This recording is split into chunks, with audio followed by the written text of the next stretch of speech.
Hello and welcome to 90 Production Films and Music. I am Dikshant and this is Inside a Movie. अगर आप इस channel पर नए आए हैं तो चैनल को सब्सक्राइब करना और बेल आइकन दबाना मत भूलना।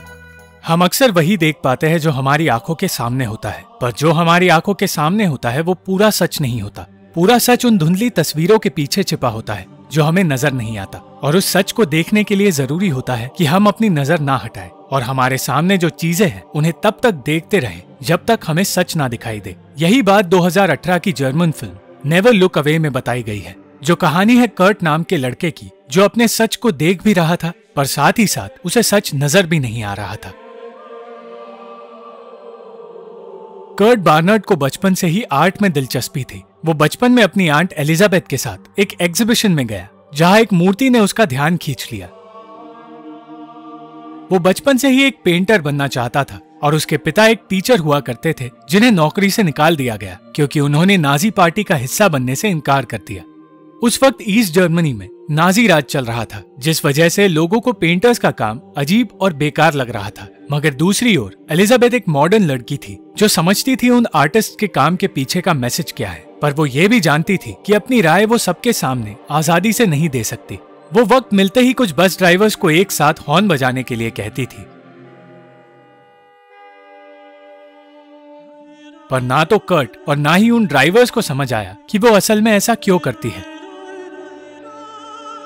एलिजाबेथ की खूबसूरती देखकर उसे हिटलर का स्वागत करने का काम सौंपा गया, पर उसकी खूबसूरती के पीछे एक सच्चाई छिपी थी, जो ये थी कि वो अपनी कला में इतनी खो गई कि अपना दिमागी संतुलन खोने लगी थी, और इस बीच उसने अपने आप को चोट भी पहुंचा दी। डॉक्टर से पूछने पर उन्होंने बताया कि एलिजाबेथ को स्किज़ोफ्रेनिया है, जिस वजह से वो लोगों की नजर में पागल बन चुकी है, और उसके परिवार के ना कहने के बावजूद एलिजाबेथ के बारे में हेल्थ अथॉरिटी को बता दिया गया, जिसके बाद उसे पागल खाने ले जाया गया। और कर्ट ने एक आखिरी बार अपनी आंट एलिजाबेथ को देखा जिससे वो सबसे ज्यादा करीब था, और जाते हुए एलिजाबेथ ने कर्ट से कहा कि वो कभी अपनी नजरें ना हटाए। उस वक्त तो कर्ट को उनकी बात समझ नहीं आई, पर आगे जाकर वो समझने वाला था कि उसकी आंट का मतलब क्या था। जर्मनी के डॉक्टर्स के लिए यूथनेसिया प्रोग्राम चलाया गया, जिससे उन्हें अब एक साइंस से मरीजों की जिंदगी या मौत का फैसला करने की ताकत मिल चुकी थी, और एलिजाबेथ का इलाज कर रहे डॉक्टर कार्ल के पास भी यही ताकत थी। ये बात जानने पर कि एलिजाबेथ को स्टेरिलाइज किया जाएगा जिससे वो कभी मां नहीं बन सकती, एलिजाबेथ ने उन्हें ऐसा करने से रोकने की बहुत कोशिश की, पर फिर कार्ल ने स्टेरिलाइजेशन के बाद उसे मारने का फैसला किया। जब पूरा परिवार एलिजाबेथ से मिलने आया तो उन्हें बताया गया कि उसका ट्रांसफर हो चुका है एक ऐसे शहर में जहां पहुंचने में उन्हें 2 दिन लग जाएंगे, और वो लोग फिर कभी एलिजाबेथ से नहीं मिल पाए। 5 सालों बाद वॉर के चलते जर्मनी पर अटैक हुआ,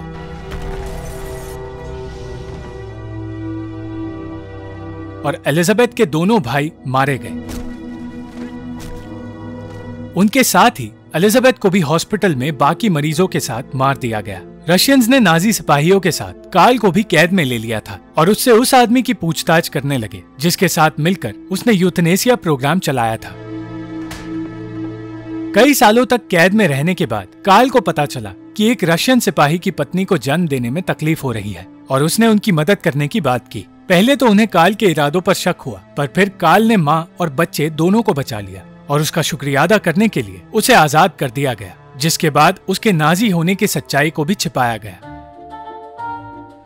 कर्ट अब बड़ा हो गया था और अपनी आंट एलिजाबेथ की तरह ही दुनिया की सच्चाई को देखने की कोशिश कर रहा था, पर उसकी माँ को डर था कि वो भी उनकी बहन की तरह ही अपना मानसिक संतुलन खो सकता है। वो अपने पिता की खुशी के लिए पेंटिंग छोड़कर नौकरी कर रहा था, पर उसके बॉस ने उसे एकेडमी ज्वाइन करने की सलाह दी और एडमिशन में उसकी मदद की, जिसके बाद वो आर्ट्स की पढ़ाई करने लगा, और उस एकेडमी में उसे दुनिया से अलग होने की सीख मिली। और क्योंकि वो बाकियों से पहले ही अलग सोच रखता था, उसके काम से उसका प्रोफेसर इम्प्रेस होने लगा था। एक दिन एकेडमी में उसकी मुलाकात एक लड़की से हुई जिसका नाम एलिजाबेथ है, और जिसे देखकर उसे अपनी आंट एलिजाबेथ याद आती है, इसलिए कर्ट उसे एली कहकर बुलाना चाहता था। उन दोनों की दोस्ती होने में वक्त नहीं लगा, पर कर्ट की खुशी ज्यादा देर तक टिकी नहीं, क्योंकि उसी रात उसके पिता ने अपनी जान दे दी थी, क्योंकि जो आदमी कभी एक टीचर हुआ करता था उसे आज लोगों के लिए सीढ़ियां साफ करनी पड़ रही है। और इस दुख से उभरने के लिए कर्ट अपने आप को पेंटिंग्स में बिजी रखने लगा। कर्ट और एली को अब एक दूसरे से प्यार हो गया था, पर कर्ट नहीं जानता था कि एली उसी आदमी की बेटी है जो उसकी आंट एलिजाबेथ की मौत का कारण है। एली को ये नहीं पता था कि उसकी माँ कर्ट के बारे में जानती है और एक दिन उसने कर्ट को बताया कि उसके पिता उनके घर के एक कमरे को किराए पर दे रहे हैं और वो चाहती है कर्ट वहाँ किराएदार बनकर आए। अगले दिन एली की माँ के कहने पर कर्ट को वहाँ रहने की इजाजत मिल गई, पर एक रात कर्ट ने कार्ल को उसकी सेक्रेटरी के कमरे से बाहर आते हुए देख लिया, जिसके बाद कार्ल ने अपनी पत्नी से कहा कि वो कर्ट को पसंद नहीं करता। अगली सुबह उसने कर्ट से कहा कि वो अपनी पेंटिंग करवाना चाहता है और उसे उस ऑफिस में बुलाया गया जहाँ उसकी आंट एलिजाबेथ थी। कर्ट इस सच्चाई को तो नहीं जानता, पर उसे महसूस हुआ कि वो शायद उस कमरे से जुड़ा हुआ है।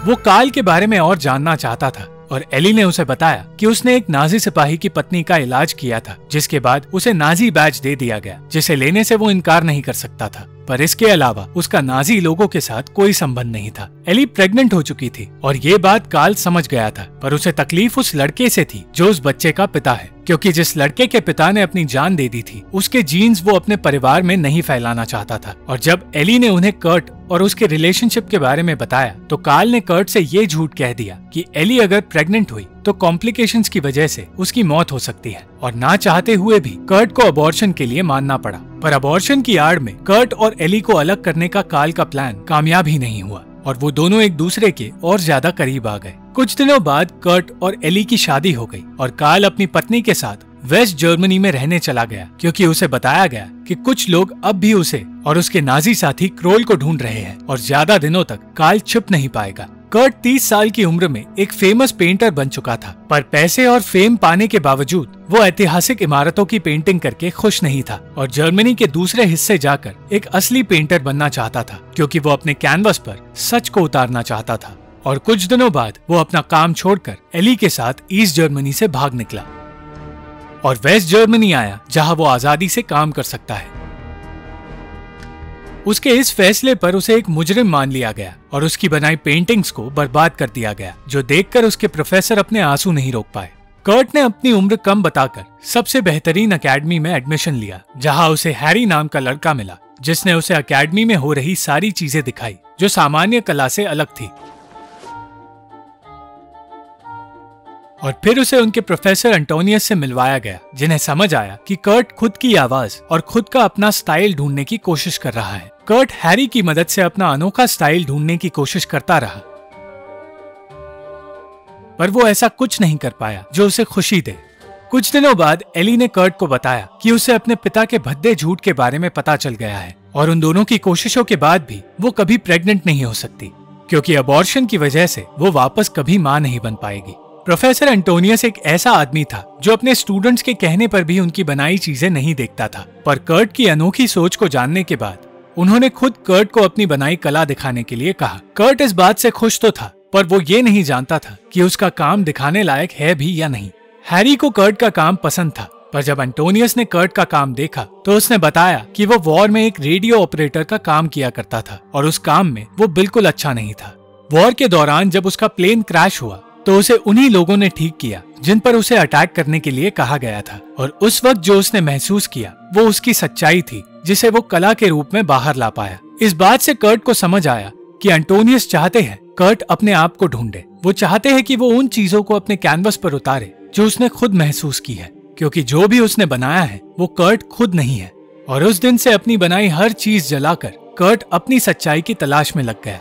जब वो एली के साथ कार्ल से मिलने गया तो उसने उसे 30 साल की उम्र में भी कुछ ना कर पाने के लिए ताने मारे और अपनी क्लिनिक में नौकरी देने की बात की, और ना चाहते हुए भी कर्ट को वो नौकरी करनी पड़ी जो कभी उसके पिता किया करते थे, क्योंकि कर्ट को पैसों की जरूरत है। वो अब भी अपनी सच्चाई नहीं ढूंढ पाया, पर फिर एक रात कर्ट ने न्यूज़पेपर में एक खबर पढ़ी जिसमें यूथनेसिया प्रोग्राम के डॉक्टर क्रोल की गिरफ्तारी की खबर थी, और उस आदमी की तस्वीर को देखकर कर्ट को अपनी सच्चाई मिल गई।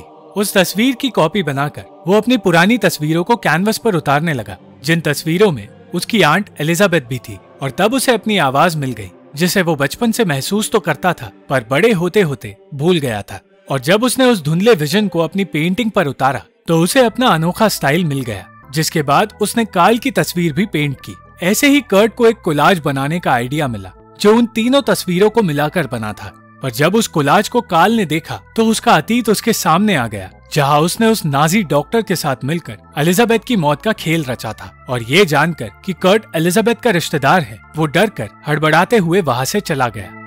पर कर्ट कार्ल की इस सच्चाई से अनजान था। कर्ट के दोस्त अब उसकी काम में मदद करने उसका हाथ बटाने लगे और अपने स्टाइल को पाकर कर्ट पहले से ज्यादा खुश था। उसकी खुशी दुगनी हुई जब उसे पता चला कि सालों बाद एली प्रेग्नेंट हुई और कुछ वक्त बाद अपने दोस्त की मदद से कर्ट को अपनी कला दिखाने का मौका मिला, जहाँ क्रिटिक्स ने उसकी पेंटिंग्स की तारीफें की और चाहे उन क्रिटिक्स ने उसकी पेंटिंग्स का मतलब गलत निकाला हो, पर कर्ट को खुशी इस बात की थी कि दुनिया अब उसकी कला के बारे में जानती है और अब दुनिया में उसकी अपनी आवाज का वजूद है, वो वजूद जिसे उसकी आंट एलिजाबेथ ढूंढ रही थी, पर उसे पागल कहकर दुनिया ने खत्म कर दिया। और उस दिन के बाद कर्ट को अपनी आंट की हर एक बात समझ आने लगी थी।